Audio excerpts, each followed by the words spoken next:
and welcome to our next segment of Moments with Mumilaaq. We've got to talk to some really exciting guests previously, and we still have lots of amazing people coming up. The purpose of these conversations is to share Indigenous perspectives, experiences, and thoughts. These perspectives are not my own. I am looking to create awareness and support discussion amongst Indigenous peoples ourselves and among Indigenous and non-Indigenous peoples outside of these Zoom segments. This week, we'll be talking to a number of artists originally from the territory and get to hear about some of their experiences and challenge and get to hear directly from them. So the first person I'm talking to during this segment is Asiva. And Asiva, can you introduce yourself and tell us a little bit about yourself, just to start? Hey, Asiva nakasilvonga, pannaktumiatu sayoyonga, mane akaluni miutaloktunga. Ingaktiuloktunga akagoni tisamanik, tana kukitapauteralaga atoktugu ingiusilopappunga. My name is Asiva Nakasuk. I am originally from Panaktul, but now I am living in Iqaluit.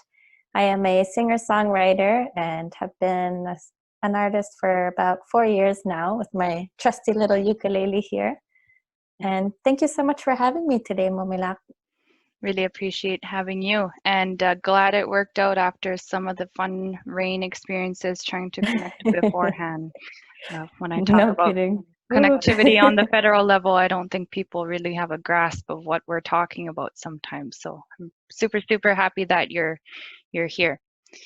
Can you tell us a little bit about your music, and maybe if we start with how you've really, I guess, where your interest really started to spark and it was something that you saw more of a career as opposed to a hobby? Hey, so I guess my professional career started about 2 years ago when my first album was released. And a lot of those songs talk about what I was going through at the time. So I would talk a lot about homesickness and feeling alone, and also talking about hope and being happy. Music has always been a huge coping mechanism for me. And it actually started when I was about 11 years old, when I started with the fiddle. And I realized that it was a great way to express what I'm feeling and express what I'm thinking without needing to say any words. So that's kind of where my passion for music started. And throughout the years, it has kind of evolved, and I've picked up so many instruments. But with my ukulele, it just feels like we clicked. Songwriting became so easy. It was always a goal of mine to create something of my own, whether that be a tune on the fiddle or a cool guitar riff or anything like that. So a few years ago, I picked up the ukulele and I started songwriting, and it was very organic. And yeah, music has always been a huge coping mechanism and a form of self-expression. Music is helpful in so many ways. A healthy emotional outlet, I think, is something that is very powerful in itself. And we know in the territory that mental health services are so lacking, and music is definitely a way to help to cope with things that are going on. With that being said, how would you yourself describe your music? I guess I don't really know how to describe it. I guess I would say others have described it as indie folk or folk music. But for me, it's like Inuktitut music, because most of my songs are all in Inuktitut. And there's a lot of ukulele and throat singing. And with my next album coming up, it's kind of more, I would say, contemporary Inuktitut music. So I'm really excited for that to be released into the world. Inuktitut is so strong for Inuit in a lot of ways. Of course, there is still lots of work to be done in terms of language revitalization. Do you find that there's any, I don't know if difference is the right word, but how would you explain, I guess, that comparison of writing in Inuktitut compared to English? Or is it more about what you're writing about as opposed to the language you're writing it in? I think Inuktitut just came very naturally with songwriting because Inuktitut in and of itself is already a musical language. So incorporating an instrument was very organic. But also Inuktitut is my first language. It's a language that I grew up in because it's very strong in Panaktuk, and most of the children I grew up with spoke Inuktitut. So it came very naturally to me. And also it was very important for me to write my songs in Inuktitut because it shows my pride in my culture and my language. And also I really wanted to help preserve our culture and our language that way by singing our songs in Inuktitut and encouraging young children, teens and adults to keep speaking our beautiful language. Absolutely. I like the example I use is I grew up on Susan Aglukak. That's what I listened to quite a bit. And when, in the last few years, listening to some of those albums that I haven't heard in a while, the English songs didn't really, I would have to go and look up the lyrics again. And the Inuktitut songs, for the most part, it was like instant. A melody, I'd hear a melody, and instant, I'd remember what it is. And I think the term is the body memory or something like that. But I think that Yes. in terms of language, it's ingrained into who we are. It's ingrained in our ancestors. It's ingrained in how even Inuit have moved through the world. And I think it's such a beautiful thing. I know that your first album was released just over 2 years ago now, I believe. Can you talk about some of the, since then, can you talk about some of the experiences that you've had that really stood out to you? Maybe some of the places you've went or people you may have met along the way since then? Okay. Maybe I'll just talk a little bit about how scared I was to release my album. It felt like I was very vulnerable with my music, and it was like I was showing my soul to the world. So it was very scary in the beginning, but something that I wasn't really expecting was the amount of support that I got from our territory and from other Inuit all over the world. And my music has brought me to so many places. Last year, I was able to go to Greenland.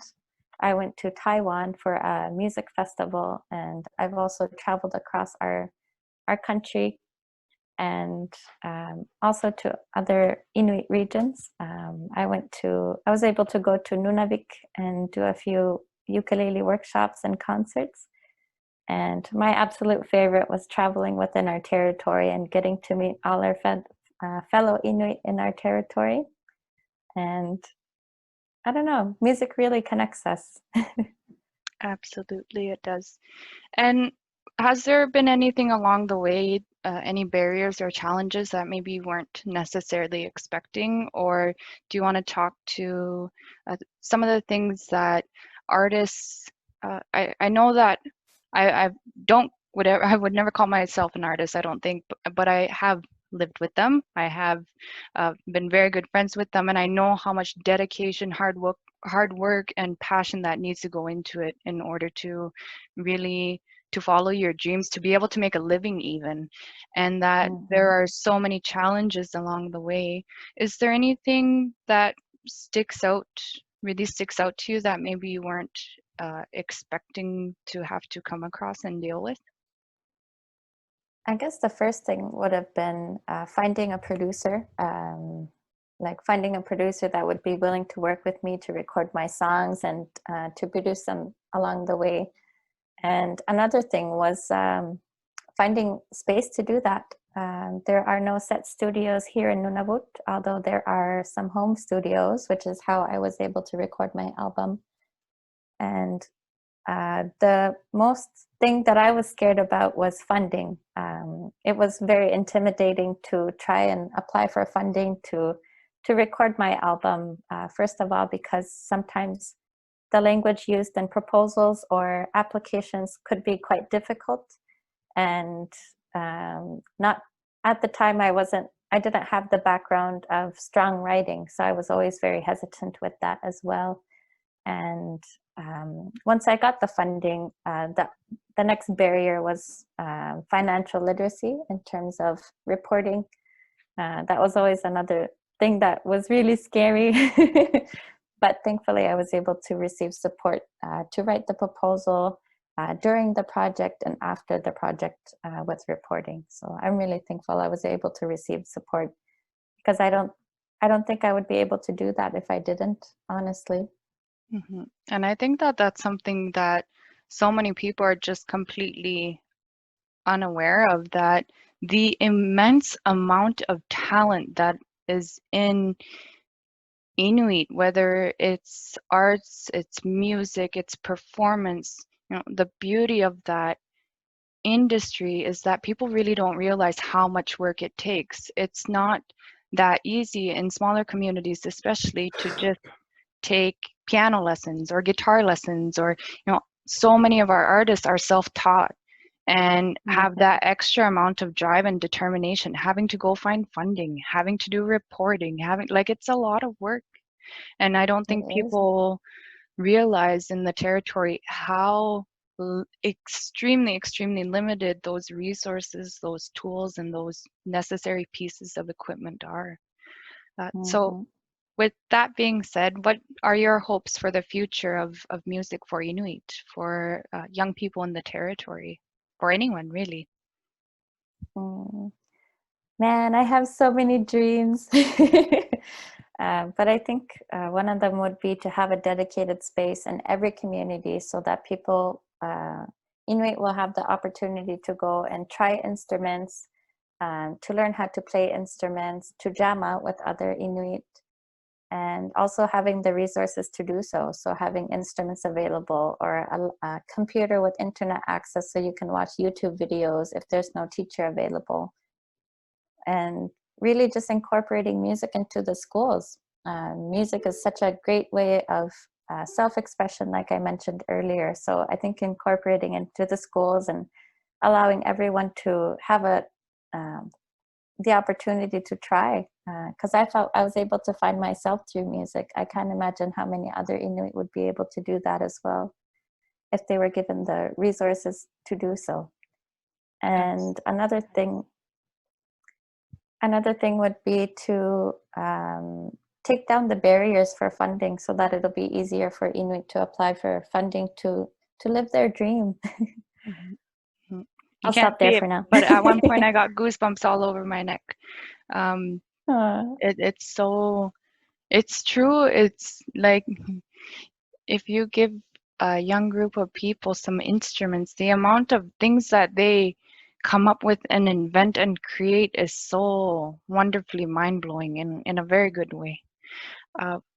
With the looking at the future of music, I guess, within the territory for Inuit, what about yourself? Where would you like to see yourself in the future in your music career?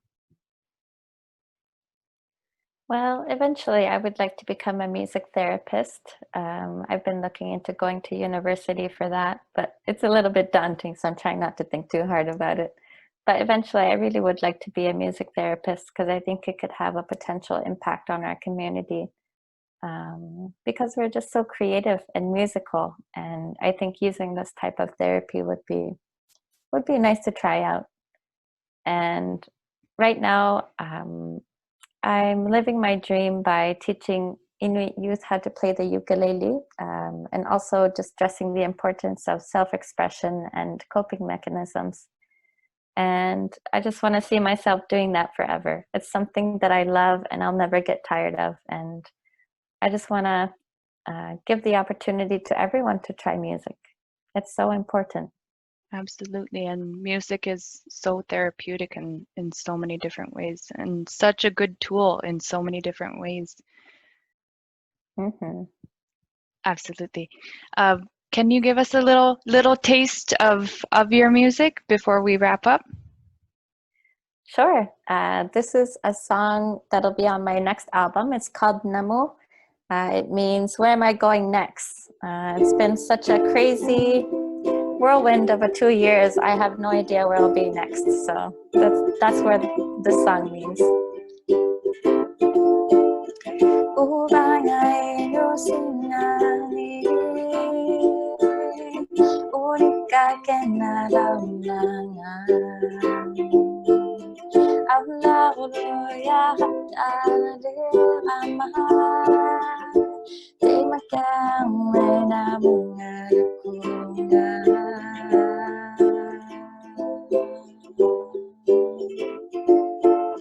Namungang nalakunga Namungang nalakunga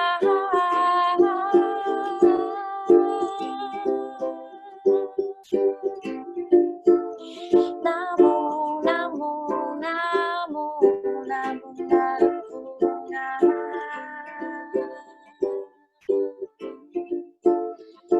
Di makamay na mga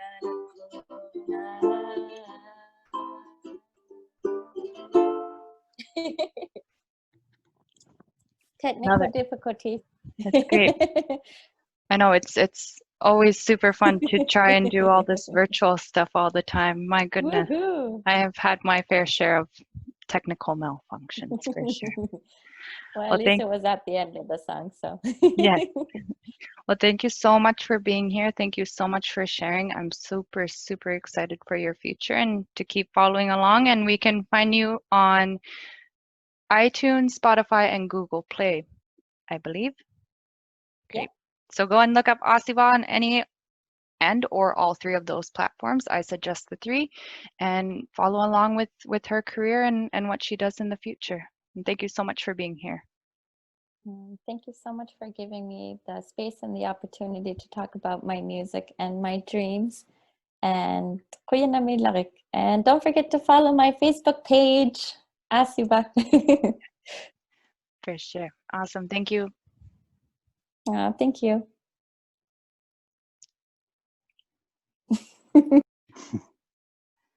Great. We have our next guest here, Sam, who will introduce himself in a moment. I've known Sam for a number of years as well. He is from the territory, and I'll pass it over to you. If you could introduce yourself, that'd be great. Great. Thanks, Mumilaaq. Sam Tutanok.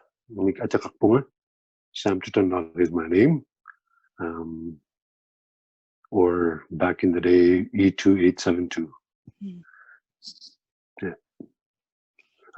Born and raised in Baker Lake, E2872. Yeah, that's my Eskimo identification number that was given to me. Yeah. I gotta write a song about that someday. New song ideas. Yes, that is cool. And sorry, you were born and raised. Oh yeah, okay. I was born and raised in where you were living, Baker Lake. Then I moved over to Rankin for the majority of my life, and just recently started a job in Cali. So I moved over there. Can you tell us a little bit of the kind of music that you like performing or that you have recorded before? Okay. I've recorded one album so far. I'm in the process of making another one. My music has been described as folk rock,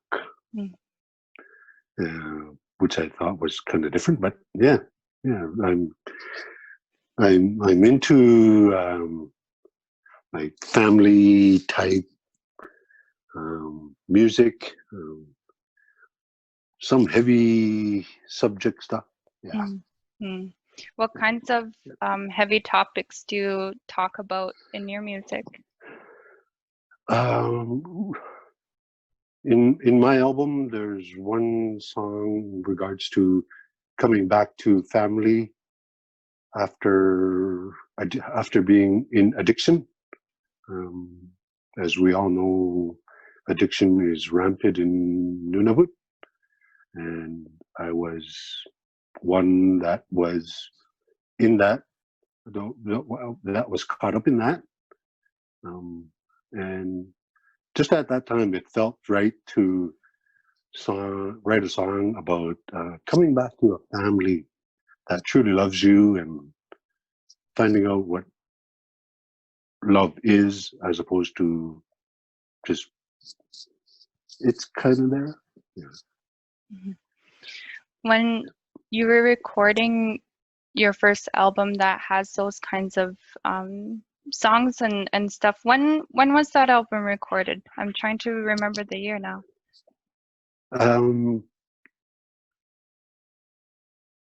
2009 was the summer of when we did the recording. The album went out 2010. In that album, I'm proud, so proud to say, the one English tune, that album had 10 songs, and 9 of them were in Inuktitut, and the one English tune hit #1 in the Aboriginal Music Countdown back in 2010. That's something I'm very proud of. Mm-hmm. Definitely a big accomplishment. Do you prefer to Yeah. write or sing or perform more in Inuktitut or English, or does it really matter to you? It doesn't really matter to me, because because it's all depending on the emotion that I have at the moment. You know, I've picked up my guitar and I've sang about I have a grandson. I love my grandson. I wrote it, like I just picked up the guitar and one day started singing in Inuktitut about my grandson. And damn, I wish I had my phone and hit record, but that didn't happen. Mm-hmm. And then there's times like just last week I picked up my guitar when I stood in front of a microphone and I started singing and just like went from A to B, and like there's some editing that needs to be done, and that's an English tune. And then the more I listen to it, it's like, wow, it's starting to go somewhere. Mm-hmm. So to answer your question, it's really no preference. For me, I find it's I forget the term. It's like your memory or your body remembers it. How is it? Your body remembers it more than your mind or some. I can't remember the term, but I listened to Susan Aglukak a lot growing up, and there are definitely songs I had to relearn. But all of the Inuktitut ones that I knew, it took me nothing. I didn't like I I had to hear the melody for it, and all the words came back to me. So I find that Inuktitut songs for me in particular, there's more for myself on different emotional level of connection to what is being talked about. Yeah. So you said it took about a year between recording to when the album was released. Is there anything in particular that sticks out a little bit for you that ended up being a challenge that you weren't expecting? And how did you was it able to be overcome? Oh, that's a good question. Because I when we did the album, just outside of Ottawa, a little place called Clayton, Ontario, where Tracy Brown and for the life of me can't remember her husband's name. Anyways, they told me that, like, because like I sang, I played for them and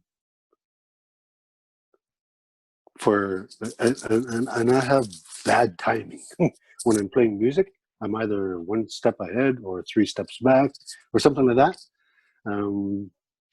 Randall Prescott, that's who he is, said, don't change. He said he's had certain high level musicians that are like that. And and yeah. Sorry, I've lost the question. No, it's fine. It sounds like you are leaning towards sticking to what you're comfortable with and what you know in a sense, and not just following a particular trend. I asked if there were, when you had that album recorded during that, around that time, if there were any unexpected challenges that you weren't expecting, and how did you deal with them? Oh yeah, okay. An unexpected challenge, big one for me, was because I went down alone. I had no clue who was going to be um, in the background, like musicians, kind of what was going to be in the background. How we overcame that was Randall and Tracy. They picked out a good group of musicians to back me up, and man, that sounded great. Mm-hmm. Yeah. Oh, that's Yeah. so exciting. And was Yeah. there anything like, was that a goal that you were working towards, or if it's something that just came around in terms of recording an album, was that something that you always wanted to do, or something that all of a sudden happened? How did that work out? Oh man, this is going to be a pretty cool story. Back in, let's say, 2006, Randall and them, they came up to Rankin to record Inuktitut written songs, and they were doing the recordings over here at the CBC station. And my wife Bernie went there and did her thing, and they asked her if she knew of anyone that had Inuktitut written songs, and she said my husband. And they asked me to go over, and I was very hesitant. It took me 4 days to finally get the courage to get into the studio. And as soon as they heard my voice, Randall Prescott said, "You belong in the studio, or we need to do an album." And so the summer of 2009, I said, "Okay, let's do this." And yeah, but now, when you spoke of the memory, the body memory, when I'm traveling or if people see me, they'll figure out who I am, and they'll start singing one of my Inuktitut songs, and it's like, wow, cool. Mm-hmm. Yeah, so Wow, yeah.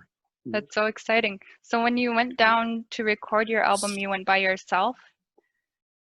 Yes, I went down by myself.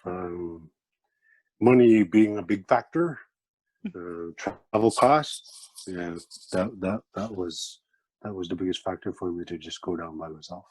Absolutely, and that's something that a lot of people across Canada don't recognize or don't know about, is that No, there aren't exactly. spaces for artists to record. It's hard to find money to be able to afford equipment and to do that. Nunavut artists, they travel south. They go somewhere else a lot of the time to be able to record. So when to put it in context, I guess, for people that aren't aware, it means you traveling by flight because you can't drive out of the territory, and then staying without family, without friends, without the normals, whether that's food or just how differently things can work. And you want to pursue a career, and to do that you have to actually leave and go quite a ways to be able to do that. And I think on that note, I think that we've been seeing more and more Inuk and Nunavut artists, musicians, which is great. Is there anything that in particular that you would like to see in the future for musicians and artists in the territory? Oh man, that's a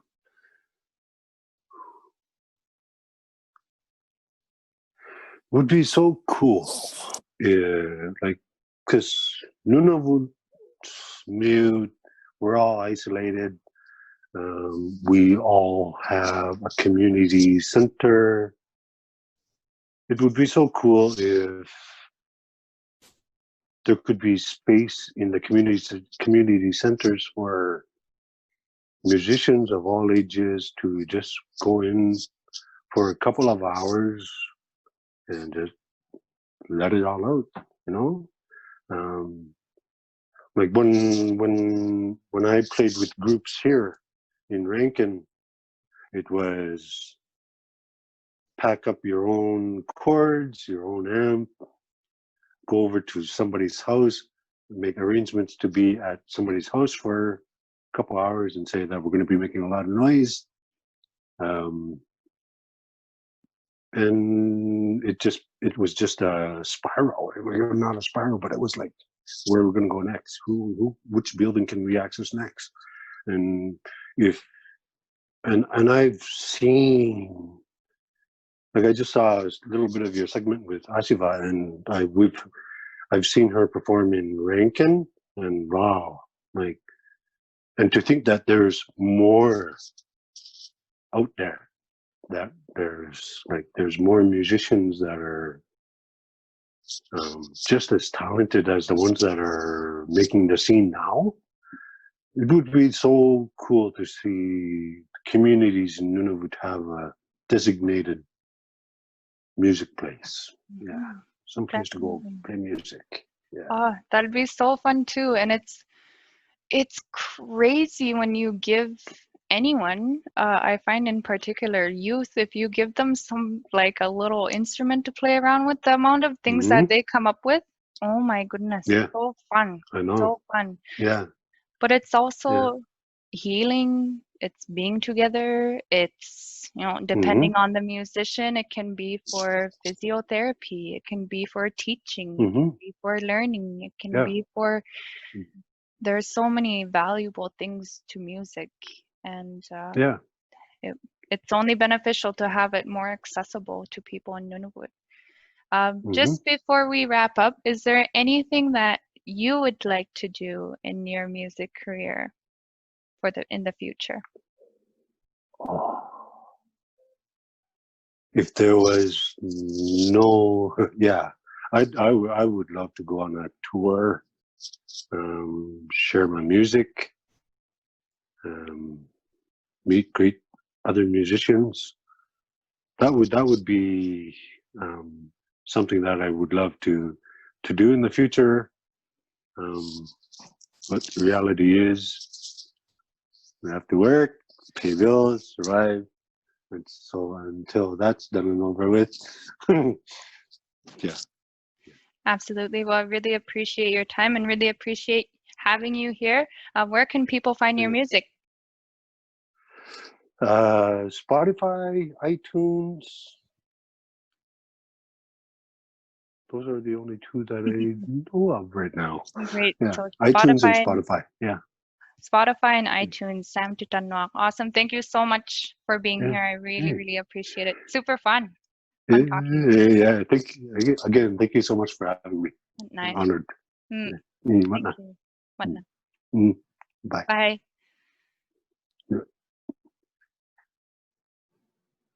And our next guest for this segment of Moments with Mumilaaq, I have Becky Han with me. I'm super, super excited to have her here with us today. And just as a reminder, the purpose of these conversations is to share Indigenous perspectives, experiences, and thoughts. These perspectives are not my own. I'm looking to create awareness and support discussion amongst Indigenous peoples ourselves and Indigenous and non-Indigenous peoples outside of these Zoom segments. So to get us kicked off, Becky, can you tell us a little bit about yourself? Hi, thanks for having me. Atara Becky Han. I grew up in Arctic Bay, Nunavut, and that's where I spent my childhood. And for the last decade and a bit, I've been down south where I've been raising my family with my husband, and I play music, mainly from home, but I record stuff to share on social media, and 90% of it is in Inuktitut. Fantastic. I love it. Yeah, I see comments quite a bit in regards to your music pushing for an album, coming out with an album. I've seen quite a few that's what people are looking for. But before we start really diving into things, maybe if you can just start by talking a little bit about how your interest in music really evolved and kind of took off. When was the time-ish where it was something that you started getting more passionate about?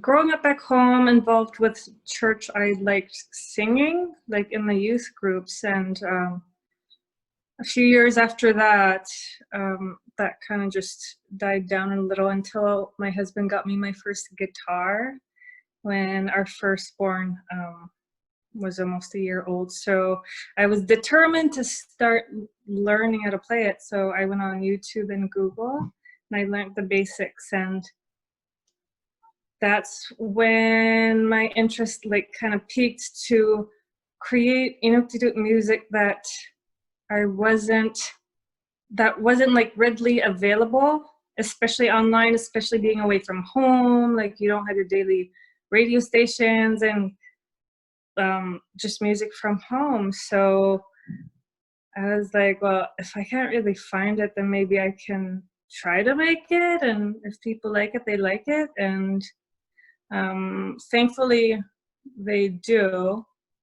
And as time goes on and I'm like getting more and more comfortable in like in my own skin and what I want to represent and what style of music I want to make, that pride in my culture just like it keeps growing, because that's a way for me to stay connected with home anyway. So we'll see like how big it can grow and where it's gonna go and take me, and I'll just keep creating and find out. Absolutely. Yeah, it's definitely being outside of homelands is something that sometimes is necessary for ourselves, but it's also nice to be able to keep connections in ways to our community, whether that's through language or food, or even if we pick up other practices in, outside of Inuit Nunangat. I think it's something that's continuously evolving and becoming more and more so, and it's really encouraging and empowering to see that. When you talk about your music, how would you describe it? I don't know. That's like something that I've also tried to figure out, like what genre even is it? Like it's just chilled. It's like acoustic. I wouldn't necessarily call it like folk, but kind of like acoustic and laid back. That's something that has been consistent when I speak to Indigenous musicians and Indigenous artists, that they're often categorized as something that they wouldn't necessarily categorize themselves as, like folk music, indie folk, those kinds of words. Yeah. So I think it's interesting even to have, to think about those kinds of things, that even within music and society and trends and all that kind of stuff, that there is still space that needs to be created for Indigenous peoples and space to take up as Indigenous people see fit. And I think that aspect is so important. I do want to take a step back though and talk more about language. I think the example that I have been using often is growing up on Susan Abdulqaq, and for me, all those a lot of the English songs, listening to them later takes a little bit of while for me to remember, but the Inuktitut songs, I hear the melody and like instantly remember. How do you find writing and singing in Inuktitut compared to English? If you find any difference, really.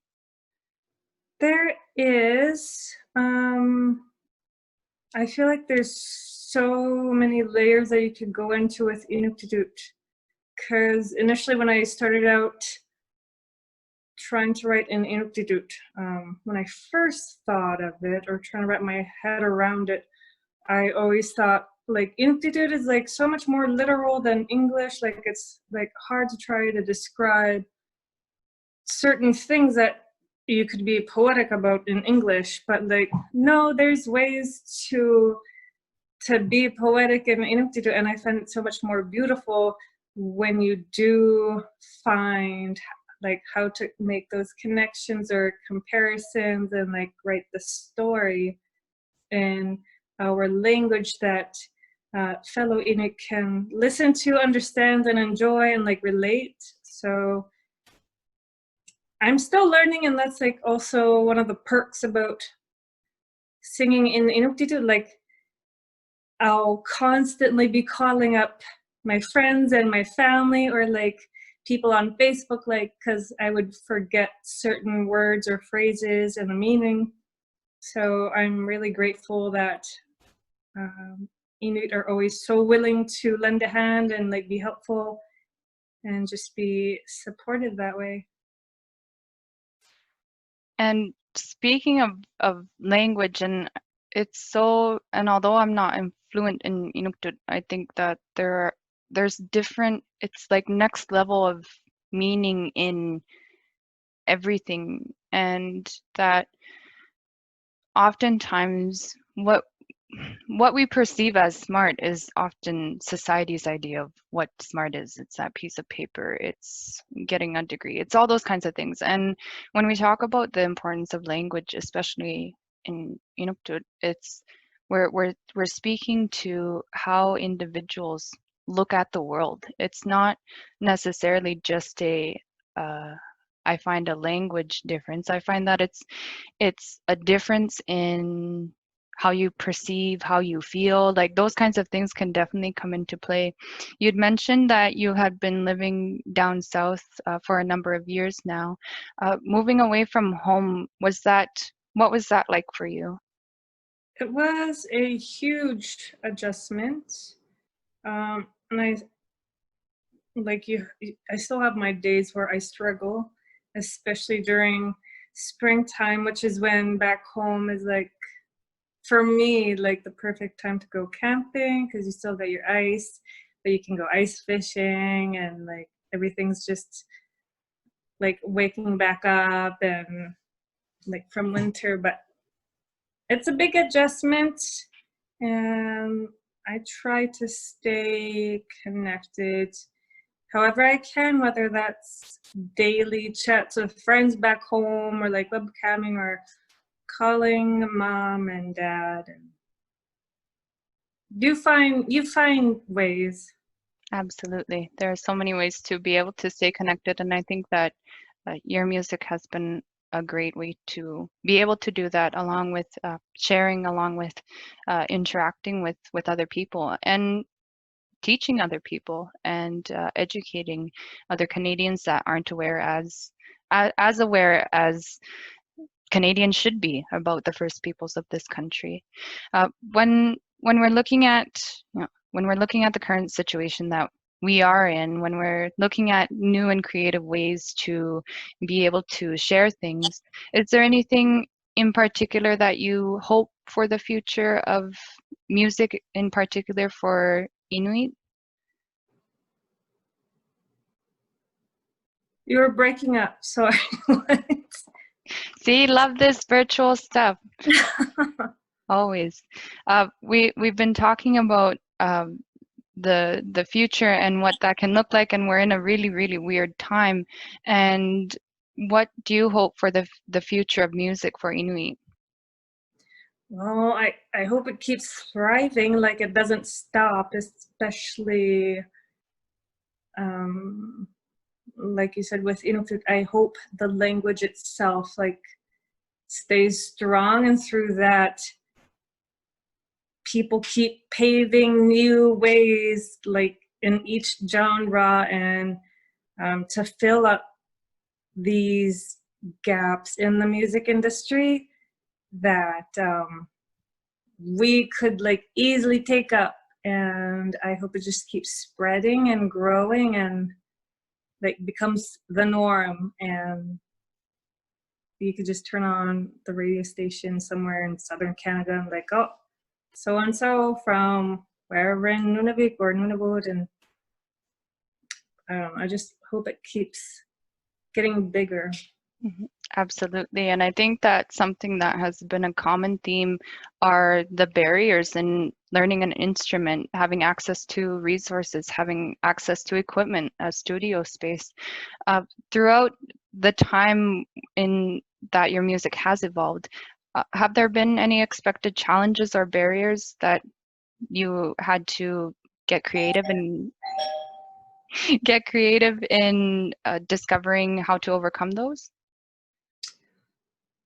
I'm sure there are definite like differences with musicians that are currently up north versus someone like me down south, because you do have a couple of your studios that are already set up in like in certain parts of Nunavut, especially like in Iqaluit. Like you have your home studios there where you could get funding and you could just walk over and have your recording, versus someone like me down here where there's just a bit more planning to be had, not just with finding the right studio, finding the right this and that, but like trying to work around funding that's available to build an album. And yeah, I don't know. I think there's so many obstacles and barriers that people don't realize for any artist, any musician to have to overcome. You know, I would never call myself an artist or a musician, but I have lived with them. I have really good friends, and the amount of hard work and passion it really, really does take to do it full time is huge. And it is work. It takes work and dedication to like create, like it's like basically your baby that you have to create out of air, like out of nothing, and you're trying to create this thing that has been sitting inside of you that you want people to understand and see and show and be like, this is what I'm trying to say, like here it is, look at it. And yeah. Absolutely. And with that, with steering away, I guess, from barriers and challenges and doing the 180, has your music taken you to places or given you opportunities to meet people that you wouldn't have expected? Can you give us a few examples of those opportunities or things that you have done? One of the memorable ones for me would be when Tanya got me to open for her in Winnipeg. And this is when it feels like I just started coming out like as an artist. And so it came as like a huge shock and surprise, and like I was scared as heck because I look up to her so much. Like she's this powerful, like Inuit woman doing this and paving a brand new path for artists. So that was definitely like one of the bigger moments. And then I've had opportunities to go back to my territory, like various communities, to do shows. And hopefully in the future, like that'll be more plausible, because I would love that. That would be amazing to travel across our territory and just play Inuktitut music to Inuit. Absolutely. And that's definitely something that a lot of people don't realize too. The prices for flights, hotels, for food are sky high. It's crazy. It takes a couple $1,000s to get into the territory, and to travel to communities, it's more and more money once it adds up. So I hope that once people become more aware that those are some of the barriers that we can start breaking down, because Inuit should be able to perform for Inuit on our homeland. Yes. Yep. Like for me, just me coming from, let's say, Ottawa to my hometown of Arctic Bay for a round trip is $4,000. Like, that's a lot. That's For a lot of just money. one ticket, $4,000. It's not something that very many people are aware of. Speaking of hopes for the future, is there any hopes that what do you hope to see in your music path, if you will, in the future? Album or 5 would be nice. Those are like, that is a possibility, and that is in my future. It's just a matter of when and how. But definitely that. And I just hope like bringing music and playing music, especially up north, will be easier to access. Absolutely.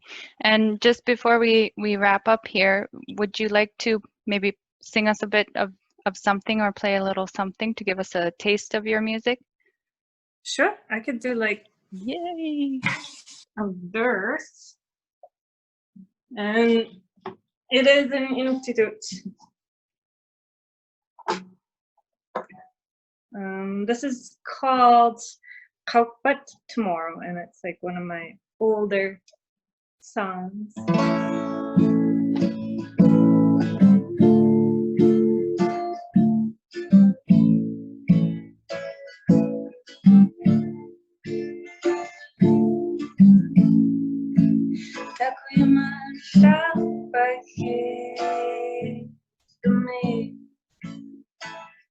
Hi, Siri. How about me one? Isu my giant me, hanik sangi, atoki, they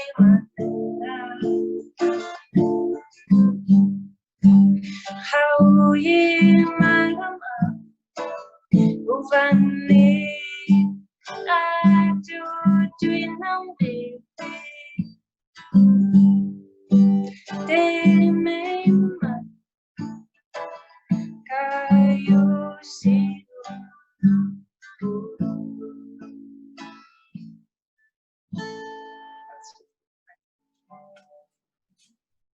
Ah, I love it. Your voice always gives me goosebumps. You can't see, but I had them crawling down my neck. Oh, it's great. And that's like the general like feel, I guess, of most of what I write. I love it. It's very soothing. Well, thank you so much for being with us here today. I really appreciate your time. I'm super excited for your future album whenever that comes out, and look forward to seeing you again. Thank you so much for having me. This was fun. Awesome. Thank you, Becky. Evli.